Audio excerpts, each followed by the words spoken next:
Ma chère, tu sais, moi, de plus en plus, ces affaires de fertilité, ça m'inquiète, ça me traumatise carrément. Parce qu'avec les décès qu'on a annuellement, là, ça laisse à réfléchir. Hein. Je pense que pour l'essentiel, il faudrait continuer cette campagne. Parce que les gens se disent que c'est seulement en octobre qu'il faut faire les examens et autres. La campagne doit continuer après octobre et sensibiliser le maximum de femmes. Il n'y a que comme ça qu'on peut vraiment atteindre les gens et ainsi elles sauront ce qu'il faut faire si elles sont atteintes.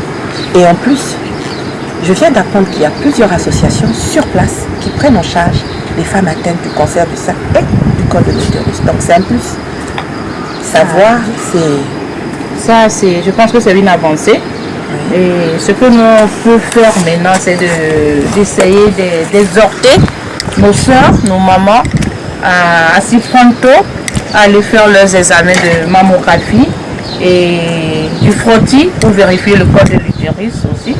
Parce que vraiment, c'est triste quand tu vois les statistiques. Ah oui.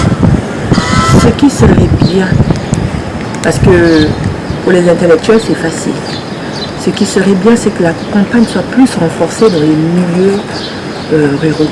Voilà. Parce qu'il faudrait vraiment que les femmes sachent. Beaucoup souffrent mais en silence. Beaucoup ont déjà des symptômes, mais quand on se dit bon, ça va aller, c'est juste une petite douleur, ça va passer, je vais frotter du beurre de karité et ça ira. C'est ça qui n'est pas bon. C'est ça le danger même. Voilà. Donc il faudrait vraiment qu'on aille dans les milieux ruraux, que les campagnes se fassent périodiquement. Pas seulement en octobre, mais tout au long de l'année. Il faut vraiment sensibiliser. Ah, on a du pain sur la planche alors. Aller dans les milieux ruraux là, c'est pas évident. Mais quand on œuvre pour une bonne action, on ne se lasse pas. On le fait parce qu'on veut que le maximum de personnes soient touchées. Effectivement. Déjà, on a parlé d'exhortation. Exhortation, comment on va le faire? Comme j'ai dit, la première,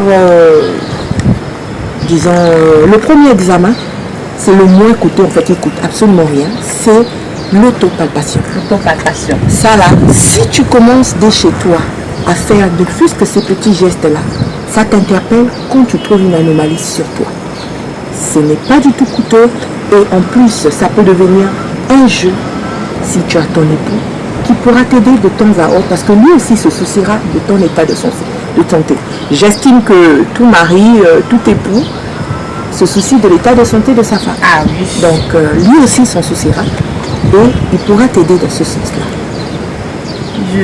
Je vois que tu as raison, hein, parce que quand les seins sont sains et sont en bonne santé, c'est la joie familiale et là, c'est la sérénité en famille. Mais la palpation, l'autopalpation, il faut le faire quelques jours après les règles. Et une femme qui maîtrise l'aspect de ses seins, dès qu'il y a des choses inhabituelles, il faut qu'elle s'en rende compte et va vite voir les autorités sanitaires pour examiner. Voilà. Qu'est-ce que tu en penses? C'est vraiment la bonne chose à faire et c'est primordial. Et au-delà de ça, après 45 ans, les femmes doivent être interpellées que tous les 2 ans, elles doivent faire ce contrôle-là, la mammographie. Ah, donc on doit aller vers la mammographie. La mammographie doit être faite. Voilà. Donc, avec tous ces éléments-là, je pense qu'on peut œuvrer ou bien on peut aller vers des statistiques plus faibles et plus fiables. Parce que chaque année, si les femmes se lèvent pour dire que non, il est temps que je sache mon état, que je sache qu'est-ce qu'il en est de moi, croyez-moi, s'il y a déjà une anomalie ou un début, elles seront vite prises en charge. C'est ça. Donc, c'est comme je dis, vaut mieux connaître pour savoir ce que tu combats que de ne pas connaître et empirer ta situation. Ah oui, l'ignorance là, vraiment, ça tue. J'ai échangé il n'y a pas longtemps avec un médecin, un gynécologue, oncologue même. Il m'a fait savoir qu'ils mettent l'accent sur la mammographie périodique parce que seul le dépistage précoce donne espoir à un traitement fiable et jusqu'à guérison. Voilà. Donc, vaut mieux d'essayer que de rester dans l'ignorance. Moi, j'ai une cousine Elle a eu l'ablation des deux mamelles, des deux seins. Tu imagines le choc? Donc ça là, vraiment, on ne peut pas souhaiter ça à une autre femme. C'est pour cela qu'on dit réveillons-nous en fait. Oui, parce que c'est fréquent maintenant. Voilà, réveillons-nous parce que plus tôt tu le fais, plus tôt tu connais ton état et plus tôt tu es prise en charge. Plus tu gardes ça pour toi et quand tu arriveras, on te dit par exemple tu es en phase 3, on doit enlever le sein. Crois-moi, c'est un choc. Aucune femme n'aimerait se retrouver avec un sein et l'autre n'est pas en place. Déjà, psychologiquement, ça va te travailler. Physiquement, tu ne seras pas à l'aise.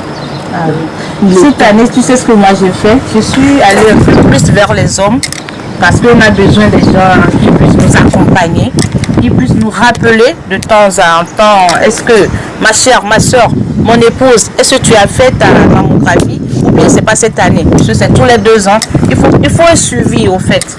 Donc j'exhorte vraiment les hommes, nos frères à faire cet effort de rappel et à nous. Ça peut nous aider.